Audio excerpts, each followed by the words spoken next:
Allah kami yang hidup, Allah yang kami sembah di dalam nama Tuhan Yesus Kristus. Kami mengucap syukur Tuhan memberikan waktu bagi kami bersama-sama masuk di dalam persekutuan, di dalam ibadah kebaktian rumah tangga. Kami percaya ini adalah waktu kami memuliakan nama Tuhan di tengah-tengah keluarga kami. Terima kasih Tuhan Yesus, saat ini kami akan menyambut kebenaran firman-Mu. Roh Allah kiranya mengurapi hati dan pikiran kami, baik kami yang ada di rumah saat ini maupun kami yang ada di gereja. Tuhan kiranya menyertai kami. Biarlah setiap kebenaran firman Tuhan yang akan kami baca dan renungkan bersama menjadi rema di dalam kehidupan kami hari lepas hari. Di dalam nama Yesus kami sambut firman-Mu. Haleluya. Amin. Shalom, Bapak Ibu yang terkasih di dalam Tuhan Yesus Kristus. Pada malam hari ini kita patut mengucap syukur masih diberikan kesempatan untuk kembali bersama masuk di dalam ibadah keluarga malam hari ini. Bapak Ibu Saudara yang terkasih dalam Tuhan Yesus Kristus, saat ini kita akan merenungkan satu kebenaran firman Tuhan yang terambil dari kitab Ayub. Yang terambil dari kitab Ayub pasal yang pertama ayat yang keempat sampai ayat yang kelima.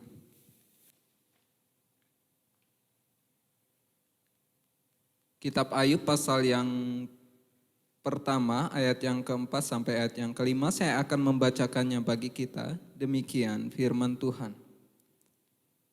Kesalehan Ayub dicoba. Anak-anaknya yang lelaki biasa mengadakan pesta di rumah mereka masing-masing menurut giliran, dan ketiga saudara perempuan mereka diundang untuk makan dan minum bersama-sama mereka.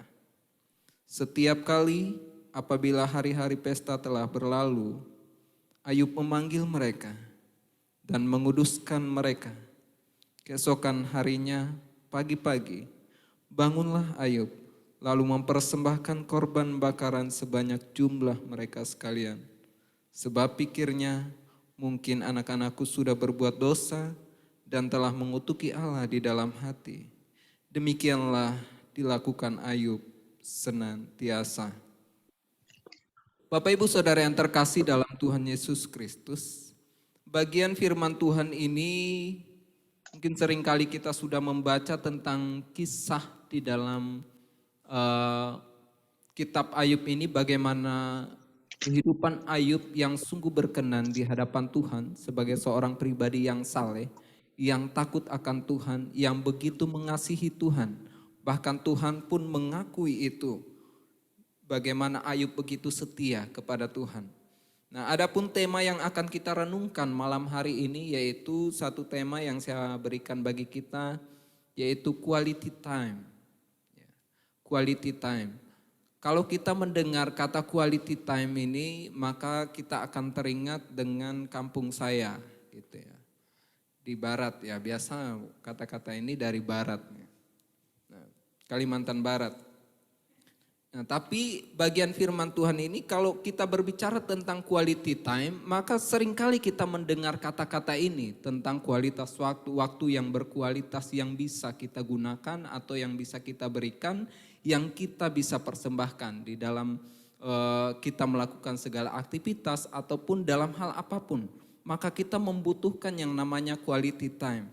Tapi sebenarnya apa sih makna yang terbaik dari quality time ini sehingga memberikan satu dampak, memberikan satu efek yang luar biasa, baik secara pribadi, untuk kita pribadi maupun untuk keluarga atau di tengah-tengah persekutuan kita.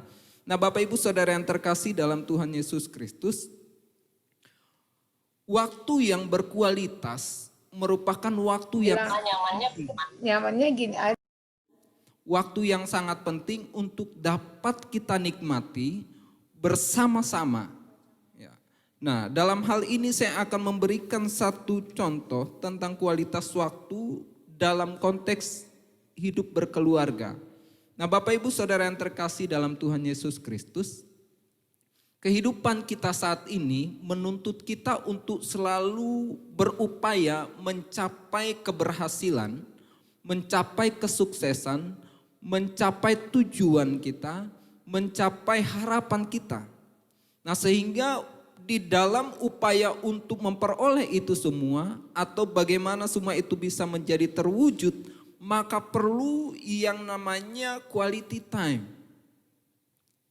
Selain daripada itu, untuk mencapai apa yang kita inginkan, kesuksesan dan sebagainya, seringkali itu juga membuat kita tidak bisa memberikan yang namanya quality time. Terutama untuk keluarga. Kalau setiap orang mengejar kesuksesan, kalau setiap pribadi mengejar keberhasilan, maka dia akan terfokus kepada dirinya bagaimana dia mencapai keberhasilan itu. Sehingga seringkali itu juga menjadi penghalang, ya, menjadi penghalang untuk menyatakan yang namanya quality time di tengah-tengah keluarga. Kita tidak perlu jauh-jauh dulu masuk di dalam persekutuan, terutama di tengah-tengah keluarga dulu. Dapatkah kita memberikan yang namanya quality time di tengah-tengah keluarga? Nah, kalau kita membaca bagian firman Tuhan ini, bagaimana seorang Ayub, ya, kalau kita baca di ayat yang pertama sama ayat yang kedua itu dinyatakan di sana bahwa Ayub ini seorang pribadi yang berasal dari tanah Uz, ya, yang dikenal dengan kesalehan dan kejujurannya. Tentu hal ini menyangkut hubungannya dengan Tuhan, menyangkut hubungannya pribadi dengan Allah. Dia menjauhi kejahatan dan dia diberkati oleh Tuhan melalui keluarganya. Dia memperoleh 7 orang anak, ya. Memperoleh 7 orang anak, laki-laki dan 3 anak perempuan, ya. Jadi totalnya bisa kita jumlahkan di sini hampir 1 klub sepak bola, ya. 10 orang anak, ya. Untuk main voli cukup lah. Jadi ada tim pengganti gitu, pemain cadangannya gitu kalau untuk voli. Kalau untuk sepak bola masih kurang 1. Kurang 2 lah, harus ada pemain cadangan juga. Nah, Bapak Ibu Saudara yang terkasih dalam Tuhan Yesus Kristus, nah dalam hal ini Ayub melihat kehidupan anak-anaknya. Ayub diberkati begitu luar biasa menjadi orang yang sukses, orang yang kaya raya, bahkan orang yang paling kaya di zaman itu, ya. Di daerah timur dia adalah orang yang paling kaya. Selain paling kaya, dia juga orang yang paling saleh hidupnya. Paling jujur, menjauhi segala kejahatan. Satu tindakan Ayub, dia menginginkan adanya quality time. Ya. Quality time di tengah-tengah keluarganya. Dia melihat cara kehidupan anak-anaknya yang suka berpesta pora, yang suka menikmati, yang suka berhura-hura. Nah, dalam hal itu Ayub melihat ada satu titik penting di mana dia harus memberikan quality time. Kalau kita baca di ayat yang keempat itu, anak-anaknya yang lelaki biasa mengadakan pesta di rumah. Mereka masing-masing menurut giliran dan ketiga saudara perempuan mereka diundang untuk makan dan minum bersama-sama. Di ayat yang kelima itu setiap kali, ya, artinya kerap kali, apa yang dilakukan oleh anak-anaknya, apa yang dilakukan oleh keluarganya, Ayub memberikan satu quality time untuk anak-anaknya. Dia katakan demikian, apabila hari-hari pesta telah berlalu, Ayub memanggil mereka. Betapa pentingnya sebagai kepala rumah tangga, sebagai orang tua, kita mengadakan quality time di tengah-tengah keluarga kita. Mengumpulkan anak-anak kita. Membawa mereka untuk ngobrol bersama dengan kita. Itu adalah satu quality time di mana kita dapat memberikan waktu yang terbaik. Waktu terbaik kita untuk keluarga. Jauh dari segala kesibukan-kesibukan yang ada. Untuk mencapai satu keberhasilan. Bukankah kerap kali belakangan ini hal ini sangat sulit untuk kita lakukan. Kalau kita berbicara tentang quality time, maka mungkin kata-katanya sangat mudah. Namun ternyata quality time ini tidak semudah itu untuk kita juga mendapatkannya atau memberikannya. Seringkali orang berpikir, tenang aja lah. Nanti juga ada waktunya kita jalan-jalan atau kita makan bareng. Kita liburan bersama dan sebagainya. Bapak Ibu, saya saat ini punya seorang punya seorang calon ya, teman hidup. Tapi, nah saya punya pengalaman pribadi ya, kerap kali ketika kami ada problem, ya ini namanya problem biasalah, bersama dengan calon itu juga sering kali ada problem. Problem itu bukan karena dibuat-buat, tapi hanya karena tidak memberikan quality time. Seringkali dia bekerja siang hari ya, dari pagi sampai sore dia bekerja, sedangkan saya kadang keluarnya bekerjanya sudah siang terus sampai malam begitu. Nah, jadi tidak ada satu quality time yang bisa diberikan untuk saling berkomunikasi, saling berbincang dan sebagainya. Sehingga itu seringkali buat kita marah-marahan, diam-diaman gitu. Itu yang terjadi, diam-diaman dan sebagainya. Tapi saya mau katakan di sini adalah betapa pentingnya quality time. Quality time itu bisa kita berikan ya bukan hanya di tengah-tengah keluarga, tetapi juga terhadap pasangan kita atau teman kita. Atau terlebih lagi dalam lingkup yang besar adalah di tengah-tengah persekutuan kita. Kita perlu memberikan yang namanya quality time. Waktu kita yang berkualitas. Waktu yang berkualitas itu bagaimana kita bersama-sama bisa menikmati kenyamanan bersama. Sukacita bersama di tengah-tengah keluarga. Kalaupun ada problem, dengan quality time yang kita berikan bersama dengan keluarga, kita di sana bisa berbagi. Beban yang berat menjadi ringan. Pentingnya quality time. Kita sapa anak kita, bagaimana pekerjaanmu nak hari ini. Atau kita sapa suami kita, bagaimana pekerjaanmu ayah hari ini, bekerjanya gimana, lancar atau enggak. Atau istri kita gimana, ma di rumah selama ini sibuk, kerjanya gimana, aman atau tidak. Misalnya kita bisa memberikan quality time, nonton bersama di rumah, ngemil, bisa ketawa bersama dan sebagainya. Bapak Ibu, saya termasuk keluarga besar juga, kami ada 9 bersaudara.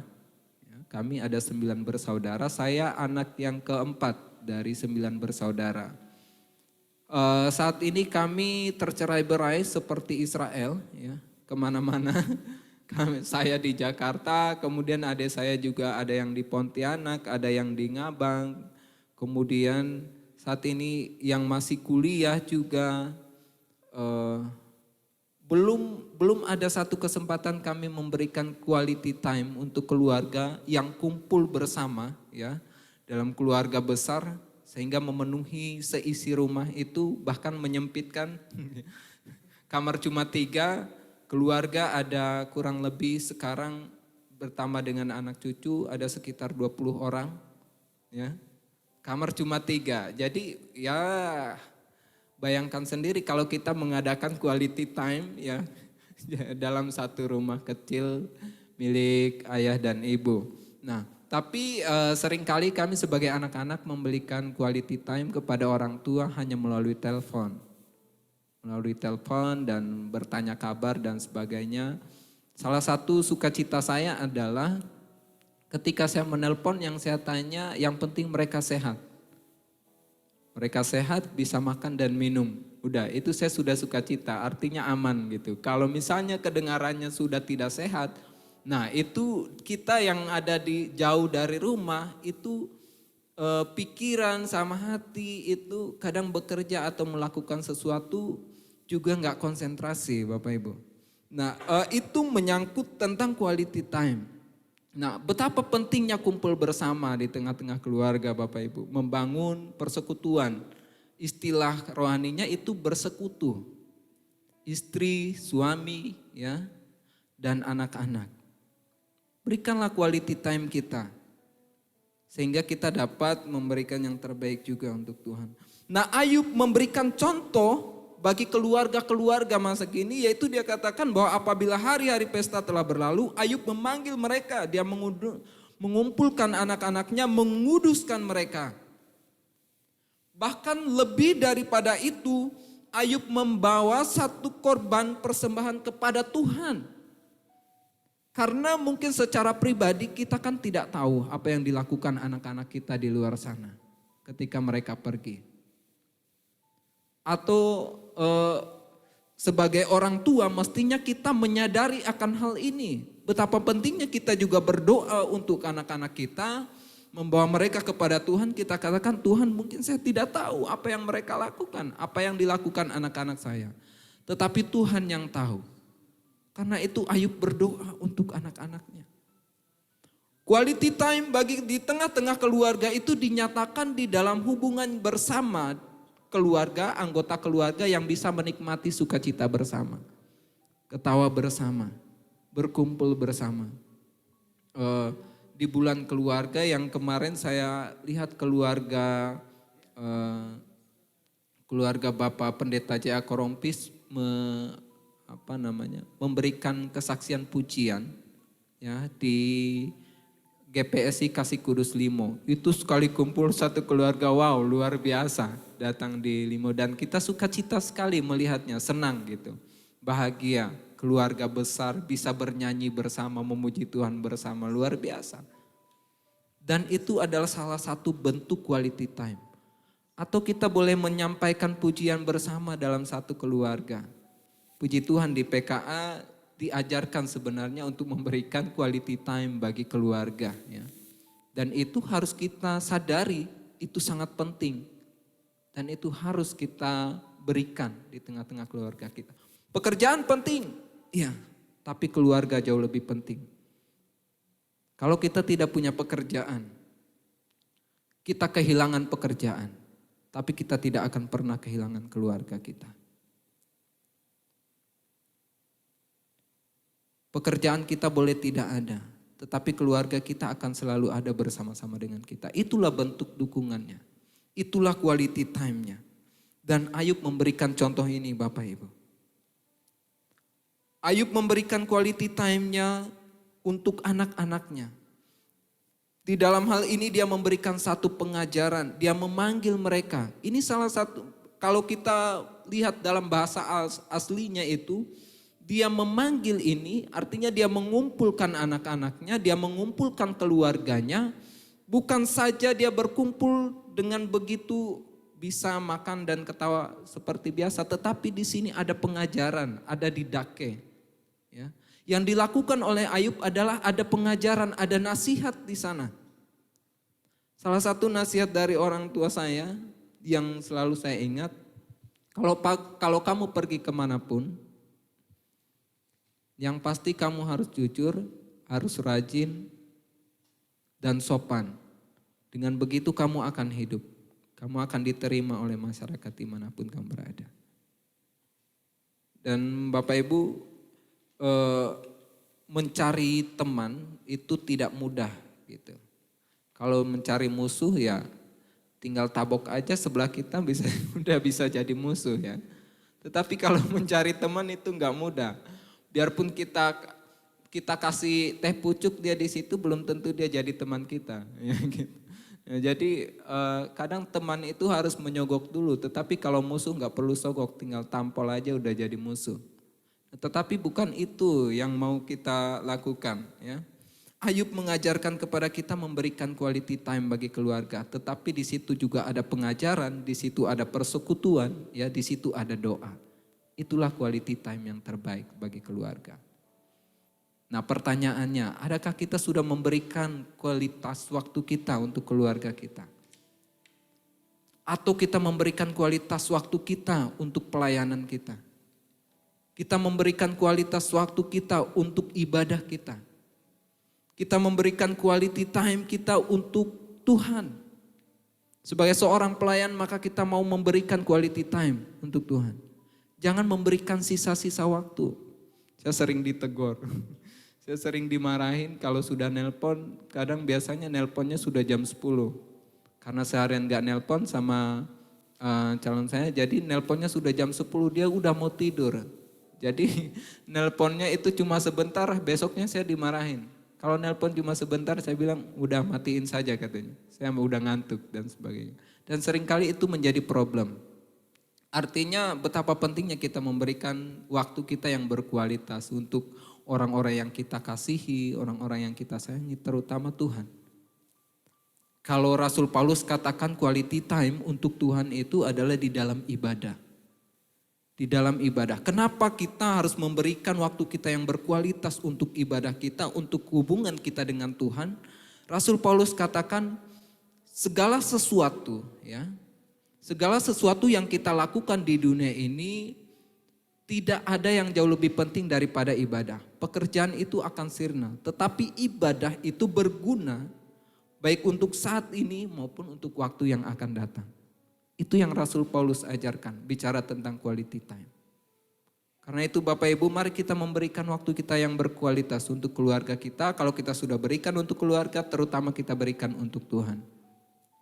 Kesuksesan penting, tapi keluarga jauh lebih penting. Tuhan jauh lebih penting. Hidup bersama itu jauh lebih penting. Sebagai penutup, Albert Einstein menyatakan demikian. Hidup itu jauh lebih indah jika dilakukan untuk menolong orang lain. Artinya apa? Kebersamaan itu jauh lebih penting Bapak Ibu.